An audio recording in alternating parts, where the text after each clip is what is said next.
longsor itu menimpa areal-areal yang terjadi alih fungsi lahan. Andai kata di sebelah sana banyak pohon yang bisa menahan, mungkin tidak akan separah ini.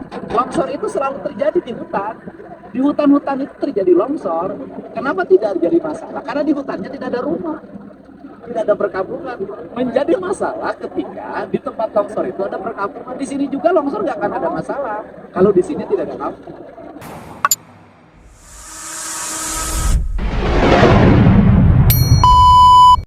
Taruh kemudian 350 kan di atas.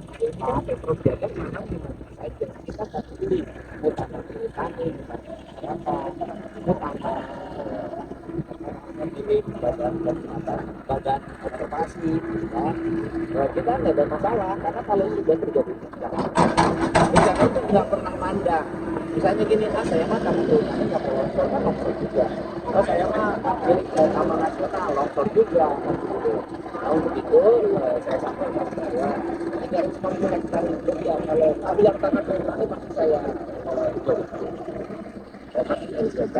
kalau yang masyarakat nanti harus bicara dengan masyarakatnya karena memang kepemilikannya kan melekat pada orang yang memilikinya harus dikenal. Tapi kan daerah ini kurangnya dan di Kendurasan juga longsor-longsor kok, dan memang sudah tingkat pencemasan. Artinya kan kita tidak boleh hidup dalam pencemasan.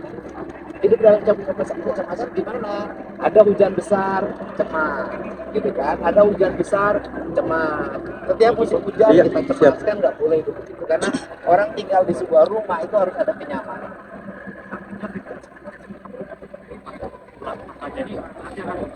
Ya harus dijauhkan terutama komitmen saya untuk pertama yang di areal tanah perhutani. Saya nanti panggil perhutaninya, kenapa areal perhutani kok bisa beralih fungsi?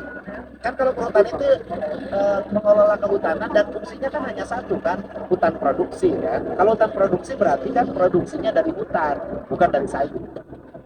Ada selain area pertanian kemudian ada beberapa bangunan yang menjadi ya semuanya kan harus kita tata. Misalnya saya lihat di sebelah sana itu kan ada villa tuh di bawah, di atasnya lereng bukit yang sangat curam. Dan kalau terjadi sesuatu misalnya longsor, mereka lagi libur, lagi berwisata, gimana? Akan menimbulkan problem. Dan saya kalau melihat di seputaran ini, seluruh ini masih terselamatkan karena masih adanya pohon bambu alamiah. Ya kan, bambu-bambu ini yang masih nahan saya lihat. Kalau bambu-bambunya sudah nggak nahan, ya sudah berat. Jadi bahwa areal ini masih terpertahankan dari sisi ekosistem, masih aman lah, longsornya tidak dulu karena masih adanya tanaman baru untuk beberapa ruas wilayah. Kenapa? Ya kalau silakan orang berpendapat ahli biologi bukan kalau ahli silahan atau apapun, jadi begini. Kalau longsor di atas bisa jadi bukan ahli fungsi lahan, itu loh, longsor di atas kan. Tetapi ketika longsor itu turun ke bawah harus ada pohon-pohon penanam. Jadi longsornya bisa jadi kata Gigi bukan ahli fungsi lahan, tapi efek longsor itu menimpa areal-areal yang terjadi alih fungsi lahan. Kalau saya sederhana gini aja, waktu Agustusan itu suka ada main rebutan. Nah, main rebutan itu walaupun yang di atasnya mau turun, selama yang di bawahnya kokoh menahan, dia tidak akan jatuh. Problem yang terjadi saat ini di sini adalah yang di atasnya sudah turun, yang di bawahnya sudah tidak bisa nahan. Apa yang di bawah tidak bisa nahan? Sudah tidak ada lagi bebatuan yang kokoh, tidak ada lagi kayu-kayu yang kokoh, tidak ada lagi akar-akar yang kokoh, sehingga ketika longsornya turun, nggak ada lagi menahan. Dan sampai ke sini itu kan karena tidak ada yang menahan. Andai kata di sebelah sana banyak pohon yang bisa menahan, mungkin tidak akan separah ini. Longsor itu selalu terjadi di hutan. Di hutan-hutan itu terjadi longsor. Kenapa tidak jadi masalah? Karena di hutannya tidak ada rumah, tidak ada perkampungan. Menjadi masalah ketika di tempat longsor itu ada perkampungan. Di sini juga longsor nggak akan ada masalah kalau di sini tidak ada kampung.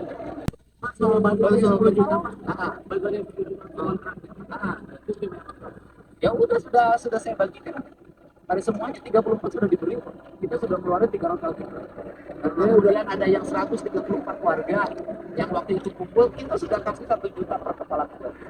Artinya udah diterima kasih belum dapat Pak. Masuk. Rencananya juga baru hampir seminggu. Hari ini sekitar baru dapat ketemu. sekarang. Artinya tenang aja, nanti kita cari tempat. Di atas masih dicari kan? Saya kan sudah biasa. Dan kita doa. Artinya untuk dari Ya, itu udah selesai semua. Bukan Pas yang lagi 10 latihan juta lagi itu ya. untuk bekal mereka selama Ya, 2 bulan. berarti gugur dalam tugas. Alokasi untuk relokasi dan Bisa pembangunan dinaikin rumah satu yang tingkat ya. bukan yang 10 juta untuk relokasi. Bapak siapa? Kenapa? Oh, staf gubernur. Gini, kan gini. Yang pertama kan bagi mereka yang mengalami juga kematian diakibatkan karena longsor, baik kematian biasa atau gugur saat latihan, kami sudah berkomitmen memberikan santunan 25 juta per akibat. Ya, jadi mereka yang anggota marinir pun nanti ada keluarganya ahli warisnya nanti kita dan kita juga menyampaikan ini juga termasuk pada 2 anggota Babin Kaptipmas loh. 2 anggota Babin Kaptipmas yang ditinggalkan oleh suaminya, oleh ayahnya, itu juga termasuk bagian dari yang gugur dalam melaksanakan tugas karena mereka ingin pergi ke tempat tugas di jalan mengalami kecelakaan. Itu juga bagian yang harus kita hormati.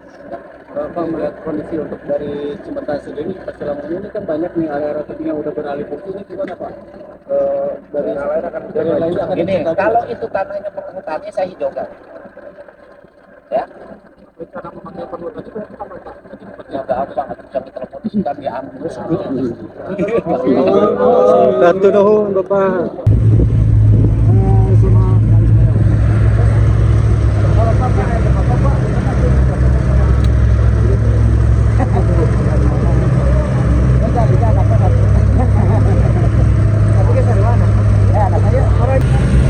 Bapak masih meninjau ya lokasi bencana.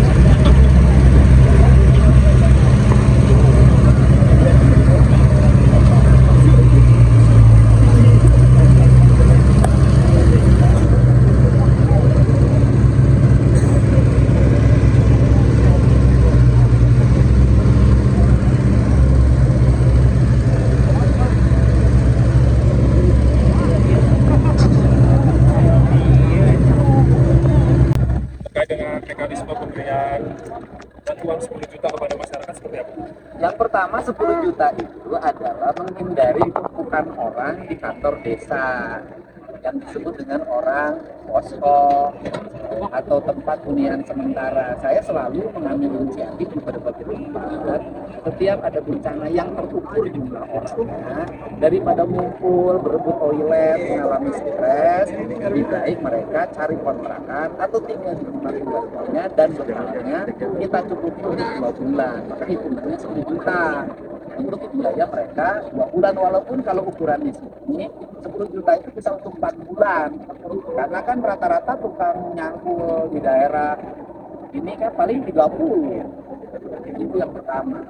Yang kedua, untuk masyarakat yang masih ada ahli warisnya, nanti kita memberikan santunan 20 juta per orang yang meninggal dan 23 orang yang gugur lebih sebagai kesatuan maritim juga akan kita berikan yang sama.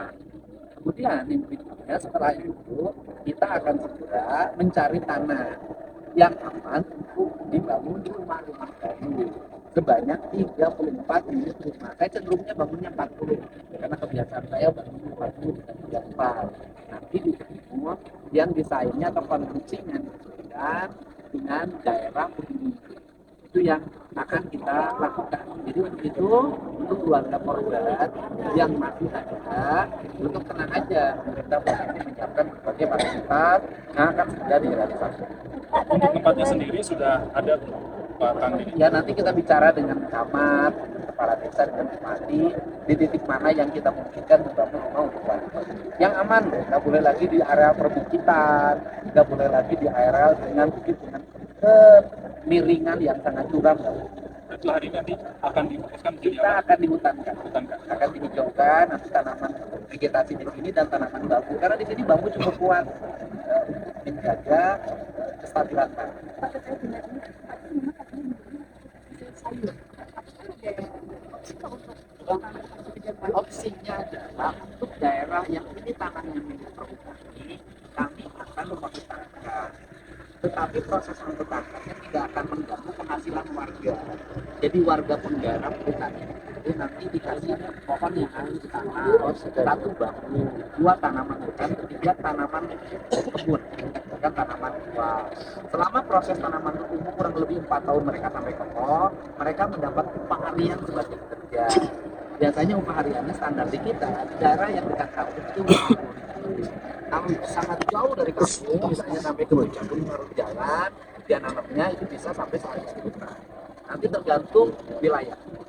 Karena kalau misalnya warga yang ada di sini yang rumahnya tidak tapi kan tidak dapat bantuan juga, terus nanti bagaimana ke depan? Kemarin yang rewas gitu kan atau yang terkejut karena faktor bencana ini, kami sudah berikan uang 1 juta ada untuk mereka kembali.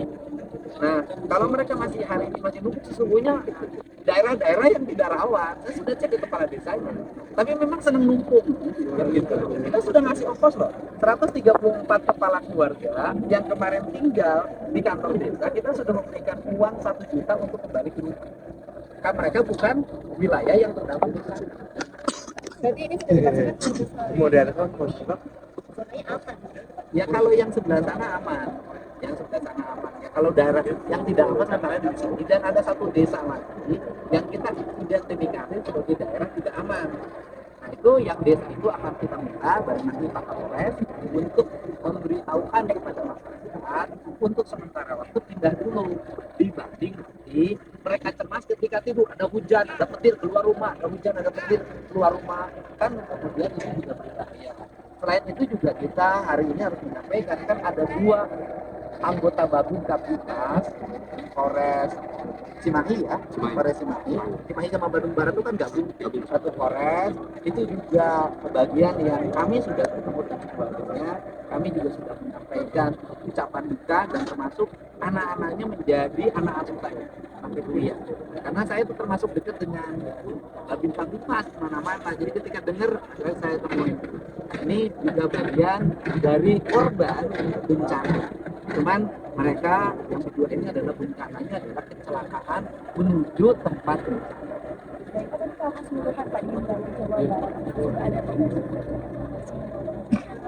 Dari sisi mitigasi kita sudah apa titik-titik yang akan rawan, makanya kan saya terus-terusan memberitahukan kepada para kepala desa, kepada para camat, kepada bupati wali kota. Tetapi seringkali kan di kita paham culture masyarakat. Kalau belum kejadian tidak pernah menyadari. Satu contoh kasus yang di desa Arjasari Kabupaten Bandung itu kan sudah ada peringatan, tetapi tidak diikuti peringatannya, diabaikan. Dia tetap tinggal di situ dan akhirnya kan kalau nggak salah 2 orang sudah bisa ditemukan. Oke, terima kasih Kak. Apa itu?